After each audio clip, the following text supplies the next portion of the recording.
Cher Ousmane, on est très heureux et très fiers de vous recevoir aujourd'hui ici, à ce siège qui aussi a été très éprouvé ces dernières années. Il a été le symbole de lutte, de refus face à l'opprobre, face à cette velléité de dictature rampante dans ce pays. Et vous êtes venu rendre visite, pas remercier, parce que nous avons fait notre devoir. Il ne faut jamais nous remercier. Le combat qui a été mené par chacun de nous est une obligation de chacun et de chacune. Si nous ne nous étions pas battus pour Ousmane Sonko, je crois que ça ne serait fini de tous les politiques. J'ai dit de 2012 à maintenant qu'on me dise quels sont les leaders de l'opposition qui n'ont pas encore été en prison. C'est là la question qu'on pose. Ce n'est pas combien ont été en prison. Les 2/3 ont fait la prison. 3 mois, 6 mois, 12 mois, 3 ans, 2 ans et demi. Donc, c'est le nombre de ceux qui n'ont pas été en prison qui est important. Mais ceux qui ont été déjà sont assez nombreux et ça suffit. C'est pourquoi le cri de guerre était qu'il ne devait pas être le 3e.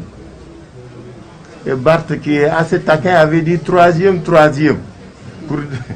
un clin d'œil. Voilà, mais 3 c'était trop. Et c'est ça qui est important. Donc nous sommes heureux de vous recevoir avec vous, tous les membres de votre parti et de la plateforme, pour vous féliciter. Mais surtout que ce soit l'occasion de rendre hommage à la population sénégalaise et de prier pour tous ceux qui ont fait le sacrifice suprême de leur vie durant ce combat. Ces jeunes enfants, des jeunes femmes qui ont perdu la vie, qui ont été blessés durant les combats, que ce soit les jeunes, que ce soit aussi les forces militaires qui, dans la conduite de leur mission, ont eu à connaître des dommages, donc à être blessés. À cela aussi, nous disons merci, bravo, et vraiment nous sommes de tout cœur avec eux. Nous vous recevons pour vous encourager, mais pour vous dire notre fierté quant à l'attitude qui a été la tienne dans le combat. Cette attitude de dignité et de combativité, cette attitude inclusive dans la conduite de ce combat, reconnaître que c'était au pays de s'organiser, de s'unir pour se battre, a été une très bonne démarche aussi. Donc c'est pourquoi Tahaou Sénégal est heureux de vous recevoir, pour prier pour ces morts, pour remercier ce peuple qui s'est mobilisé, mais surtout pour rendre grâce à Dieu et remercier toutes ces autorités qui se sont impliquées, autorités religieuses, confessionnelles, autorités de la société civile. Vous avez raison, chacun de nous a été approché, a été consulté dans des démarches pour trouver des solutions. Donc toutes ces personnalités de la société civile, autorités religieuses qui se sont impliquées, merci à elles. Merci à elles, merci à elles. Ça signifie qu'au moins, on ne doit pas désespérer de ce pays, puisqu'il existe des ressorts grâce auxquels, à chaque fois qu'on est au bord du gouffre et du précipice, on sait toujours s'arrêter. Ça doit être considéré, compris, accepté comme un acquis. Mais ce n'est pas la fin. Ce que nous vivons aujourd'hui est le point d'un nouveau départ dans la construction de ce pays. C'est un nouveau départ pour que la démocratie en consolidation puisse continuer à s'améliorer, à s'exercer dans les meilleures conditions pour tous et par tous. C'est la raison pour laquelle tout ce que tu as dit concernant ces points sont partagés par tout le monde. Il faudra que les libertés et la démocratie puissent être confortées, consolidées dans ce pays.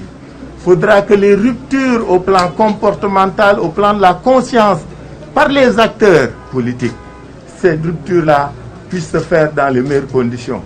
Il faudra aussi que nous comprenions que nous devrons gérer ce pays autrement et différemment. Puisque la principale leçon à tirer est que les gens n'accepteront plus jamais que tout soit fait comme avant.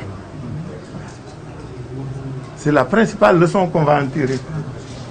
Ces gens dans la rue, ils nous disent ça suffit. Vous vous assumez, on s'assume. Vous vous assumez pas, on s'assume. C'est l'occasion aussi d'inviter les Sénégalais au dépassement. Au dépassement. Parce que c'est aussi ça le pays. Il faut que nous puissions dépasser les rancœurs, mais ne pas renoncer et ne pas nous renier. Il faut que nous continuions le combat, que nous restions vigilants, afin que les questions sur la table soient satisfaites. Voilà, Ousmane, les raisons pour lesquelles nous sommes très heureux de vous recevoir aujourd'hui. Et l'opposition sénégalaise a compris sa part. Nous l'avons compris et nous nous y attelons. Voilà, mes chers amis, ce que je voulais dire. En vous remerciant tous, en tout cas, cette visite nous conforte, nous rassure, nous réjouit. Et véritablement, nous voulons, comme me dit Cheikh Gueye avant de terminer, dire merci. Merci à ces acteurs qui ne disent jamais rien, qui sont bousculés, qui sont parfois méprisés, harcelés, qui prennent les lacrymogènes sans rien dire, c'est-à-dire vous de la presse, de manière inlassable, de manière permanente et régulière. Vous avez conscience de votre devoir et de vos obligations dans l'éducation, la formation, mais surtout dans l'exercice de la démocratie dans ce pays. Et vous n'avez jamais été absent. Donc, mesdames et messieurs les journalistes, merci. Merci d'être toujours là. Merci d'être toujours au fronton du combat pour la démocratie. Merci d'être présent et de participer de manière active et en payant le prix fort au développement de ce pays. Merci d'être venu.